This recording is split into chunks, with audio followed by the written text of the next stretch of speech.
Hello and welcome to this presentation titled Organizational Structure and Organizational Culture. The design or the structure of an organization can have a significant impact on the role and management of projects within the organization. There are three key elements to an organizational structure. First of all is the reporting relationship. This is what determines who reports to whom and how many levels or how many subordinates there are in the management hierarchy. The second part of the organizational structure is the grouping of individuals in departments. Now this is typically done, the groupings are done in a functional manner. So we have departments for specific function areas, but it can be grouped. People in departments can be grouped based on product or project or geography. And the third of these elements, of our structural elements, is the communication element. The role of communication, and all these are kind of tied together. The people you have to report to, you have to communicate with, but sometimes you have indirect lines of reporting and communication, and the groupings within the functions and how those go.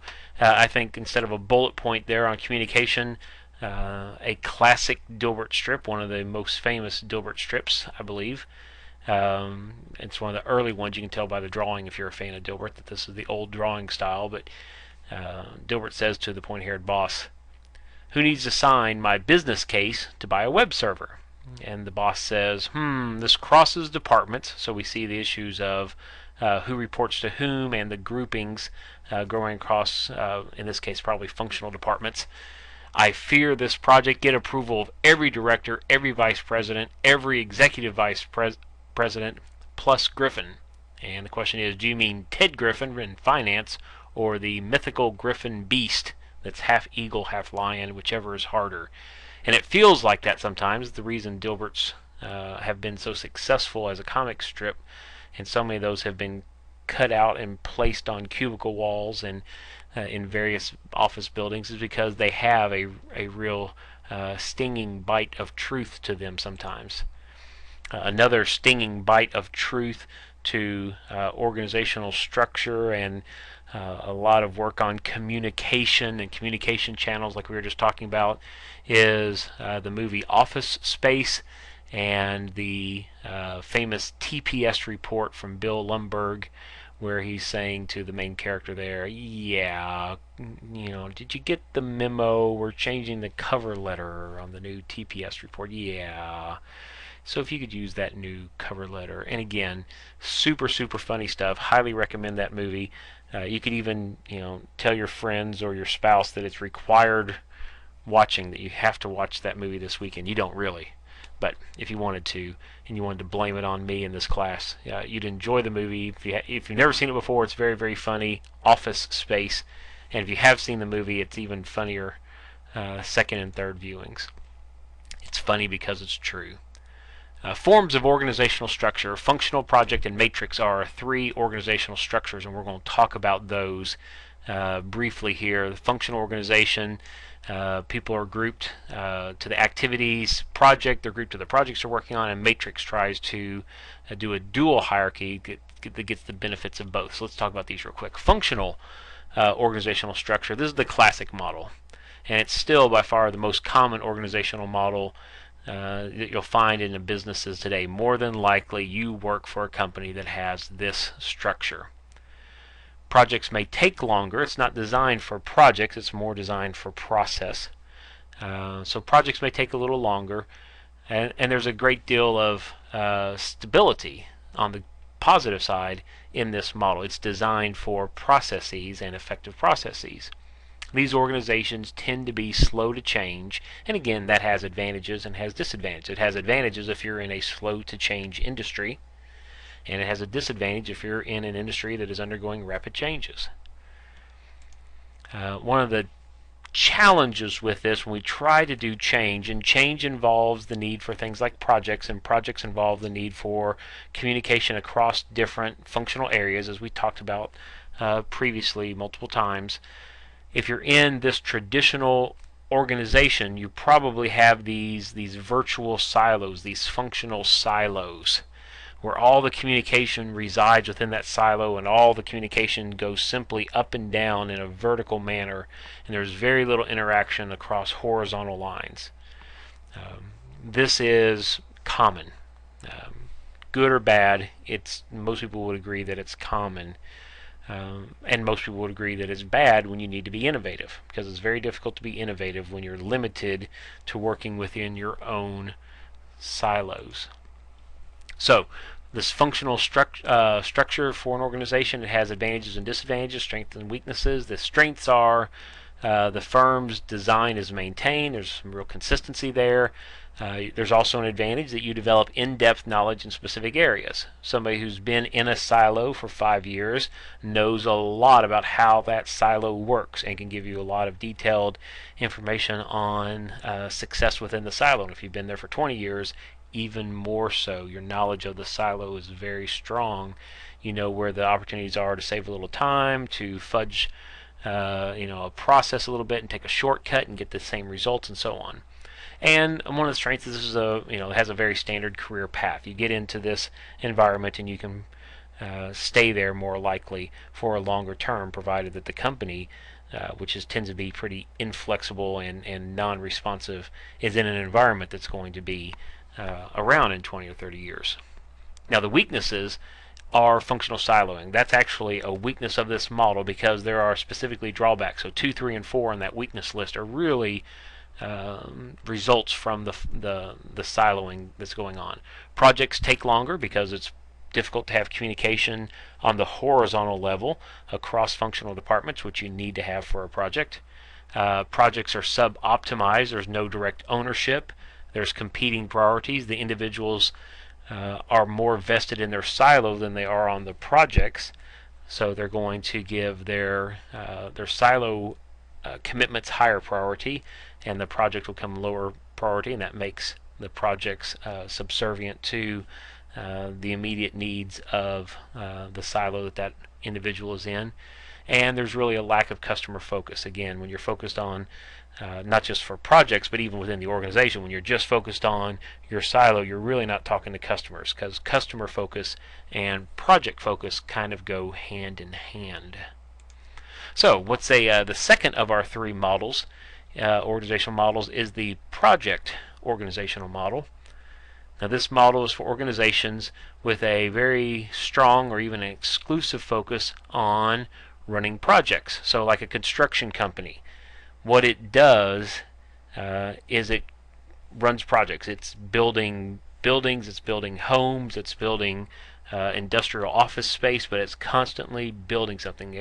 Everything it does is about that construction, that project. Or a software company.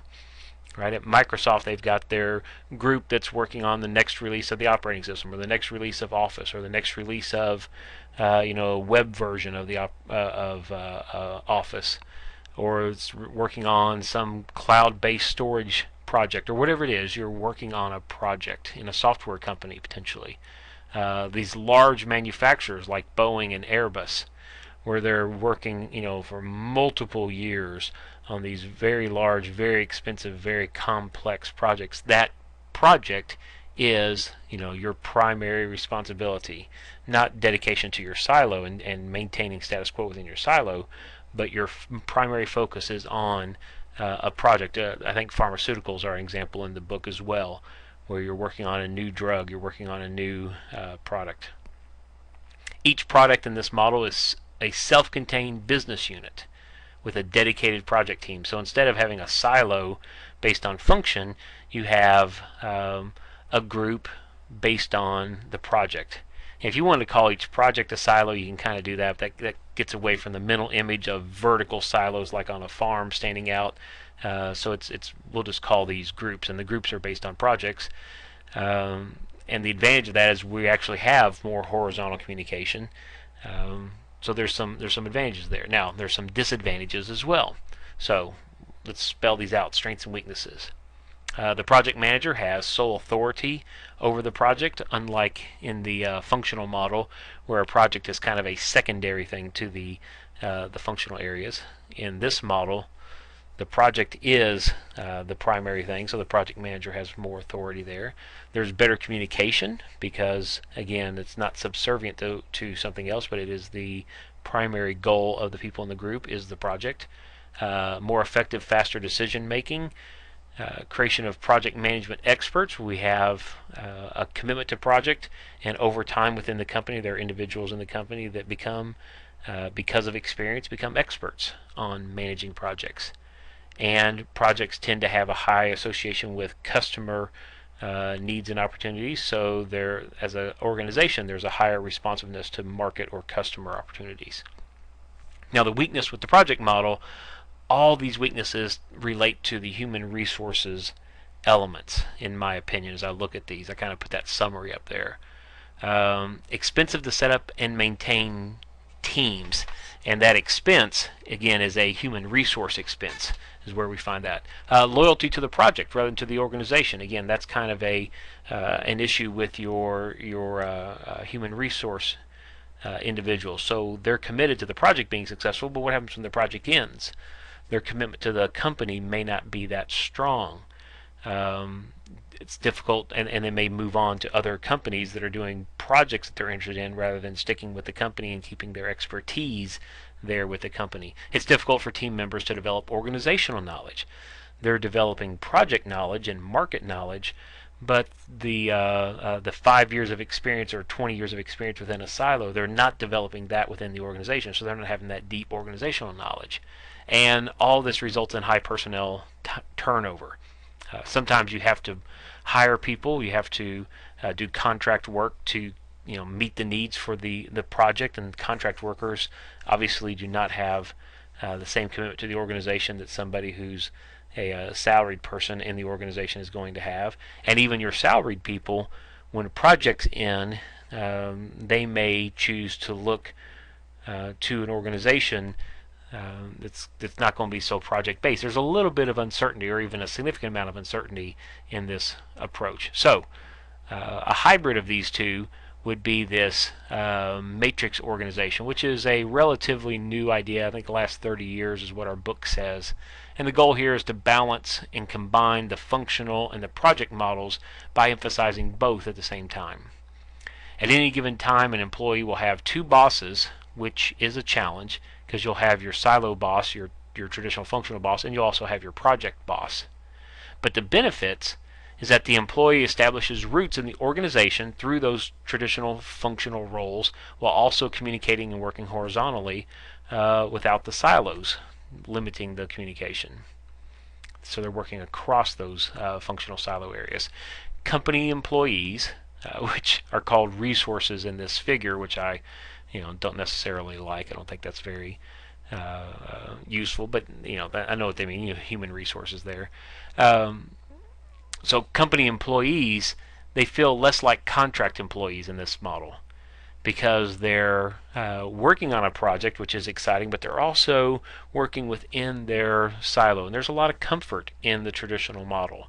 There's a lot of comfort in establishing some long-term organizational knowledge in a well-defined area, right? So the organization is more committed to the employees, and hopefully the employees are more committed to the organization, but you're still getting some innovation. So this is a nice mix to be working toward, this matrix structure. The strengths, it's well suited for dynamic environments, is much more fluid and rapid than a traditional functional model. Equal emphasis on project management and functional efficiency. And you're developing expertise in both of those areas. You've got people in your organization that are becoming excellent project managers. You've got people in your organization that are becoming excellent functional domain experts within the organization. And it promotes coordination across functional units. So even though you have the deep functional knowledge, you also have much more collaboration and cooperation inherent because projects are an ongoing everyday activity, and people understand the value of projects, and they value projects. They value other people that are working on projects and respect the time they're working there. Again, this would be a great environment if you happen to be at a company that balances projects and processes in this way. Now, what are the weaknesses? Well, you've got dual hierarchies which means you've got two bosses, and it's never exciting to have two bosses. Hopefully the culture of the organization appreciates the fact that these two bosses might be asking for competing and self-contradicting goals, and you can have the appropriate conversations there about going back to the original company objectives, our mission statement, and how we're going to navigate those seemingly self-contradicting objectives. Negotiation required in order to share scarce resources. Again, the same thing. And the arbitrator is always going back to what are we about as a company? What is our mission? What is our focus? Workers can get caught as the third weakness here. Workers can get caught between a competing project and functional demands. So it's not a utopia. It's not a perfect place to work, but it has its advantages. And I mentioned this heavyweight project organizations simply because our book puts it in there, but it's really not a standard term with a lot of recognition in the market space. This idea of a fully dedicated project organization, I don't really know how that's different than a project heavy that we talked about before. When you're still going to have, I would imagine, somebody doing your accounting and somebody doing your sales and your marketing, all that. So I don't really understand that, but they did talk about this term that is a term that you need to be familiar with, the idea of skunk works, which comes from Lockheed Martin Corporation used this term to represent, they actually have that word trademarked, I believe, at Lockheed, but it's a small autonomous group of people who are researching and developing a project for the sake of radical innovation. It's something that's kind of off books, it's kind of under the radar, it's a small team, it's not a big deal, it doesn't get a lot of light shining on it, not a lot of attention being paid to it. They have a lot of freedom to be innovative, and the goal is to do something really radical, really different. So the idea of skunk works is a term that you probably will hear in the future, and our authors talk about that in the middle of this section on heavyweight project organizations, which skunk works might be part of a heavyweight project organization, but I don't really think we needed to add that extra term here. Project management offices are discussed in this chapter, the idea of centralized units that oversee and improve the management of projects. The project managers' offices, the idea here is that they're going to support but not replace the project manager. The way to think about it is this: some things are common to all projects, and those skills can be refined and learn from our experience, and we can develop some general deep knowledge about the project management process, and the project management offices support that. And yet each project also has some unique elements to it that are project specific, and that's where the project manager needs to really focus his or her time. If the PMO is able to focus on the general skills, then the project manager can focus on the unique elements of that particular project, and they can work in collaboration in that effort. Our book describes 3 different types of project management office interactions: a weather station, where it's just minimal support, primarily to ensure that the monitoring and the tracking is consistent across projects, so they're using the same reports and they're filing reports in the same consistency and frequency, and keeping higher management informed of what's going on. A control tower is more involvement with the project manager, where you're really coming in and you're using the experience of project after project after project to take those common skills and bring them into the issue. This is what I was really talking about before, where the project manager gets to focus on the unique skills of the project, and the PMO office gets to come in and focus on the common skills. For example, resources, human resources, they've got that as a different element there, but it's really one of those common skills. Who do we get to do these things? How do we find somebody that's really good at graphic design? How do we find somebody that's really good at writing sales copy? How do we find somebody that's really good at the engineering elements that this requires? That human resource pool is a challenge for every project. How do we get these people? What if we need to hire an external person if we don't have the internal person, or all the internal people are already tied up? What's the process for hiring a worker for this, and so on? That's something that can be learned over time and can be stored in the project management office. Now, the project manager benefits from seeing the other people do that as well. So there's some real potential benefits there. Now, there's also some potential disadvantages, of course, as with about any reasonable discussion. There are strengths and there are weaknesses, and it's good to be honest about those. In the case of the having the project management offices, it may actually inhibit the natural dissemination of project skills across the organization. Depending on the way that happens, the way that works, it may be a bad thing. I think if done properly, it would actually be a good thing, because it would allow project managers to sit under somebody that's more experienced and has gone through those issues, rather than having to learn it the hard way, learn it on their own. But if they don't share that information, then it actually can, if they kind of just do it on their own and keep everybody at an arm's length, if the project manager at an arm's length, then that can hinder that project manager from developing his or her confidence and skills in that important area. It may become nothing more than just another layer of oversight and bureaucracy, which is always something that companies have to work to avoid. People should feel like the work they're doing is meaningful and has a real impact on the final result, whether it's a project or a process, and bureaucracy tends to feel like the very opposite of that in most cases. Certainly it's been the case for me when I feel like I'm doing just busy work. Bureaucracy, paperwork, never feels rewarding. More than likely, in your case, it doesn't feel rewarding when you're doing that as well. And it can serve as a bottleneck for communication. Again, if you have to wait for the PMO to respond, that office to respond, it can delay things unnecessarily. Okay, organizational culture. Just real briefly here, this could have been a separate talk, but I didn't want to spend much time on it, so I'm combining these two together. Organizational culture, the unwritten rules of behavior or the norms that are used to shape and guide behavior that is shared by some subset of the organizational members and is taught to all new members of the company.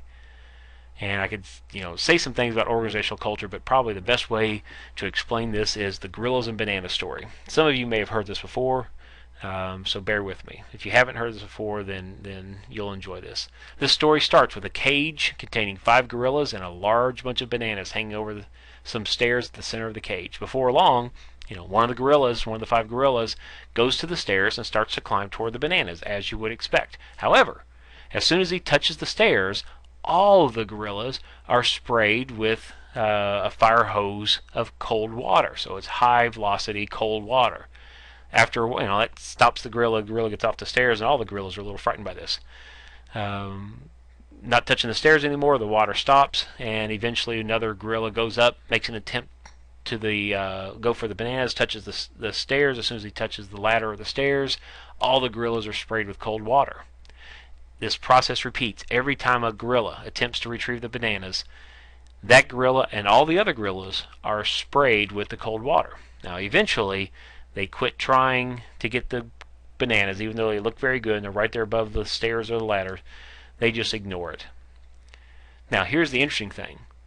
Once they've all learned that behavior, you can take one of the gorillas out and replace it with a new gorilla. Now, the new gorilla, who's never been sprayed before, sees the bananas and goes to the stairs or to the ladder to climb up and get the bananas. But as soon as this happens, all the other gorillas attack him and pull him off the ladder and kind of frighten him and teach him a lesson.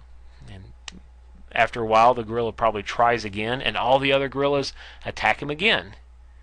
And then at some point, the newcomer comes to understand, leave the stairs alone, leave those bananas alone, they're not for us. Then a second gorilla comes into the cage, and all the gorillas, same thing happens. All the gorillas attack that new second gorilla when the second gorilla goes for the bananas, including the first gorilla. That is a learned behavior.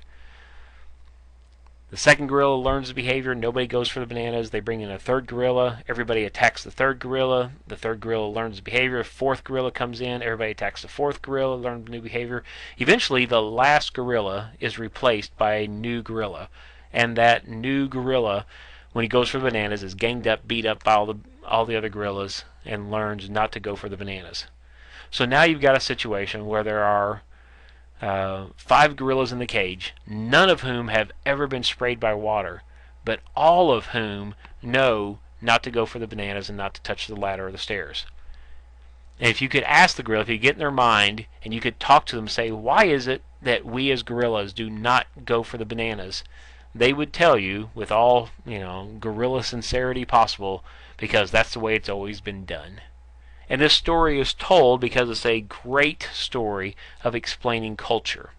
There are things, whenever you've gone to work for a new company, and in the future whenever you go to work for a new company, there will be things that are done there, and you'll look at them and it won't make a lot of sense to you. You say, why do we do this? Why is it that we're, you wouldn't say it this way, why are we so inefficient with our sales message here? Why are we so slow with the way we develop this particular product? Or why do we do these things?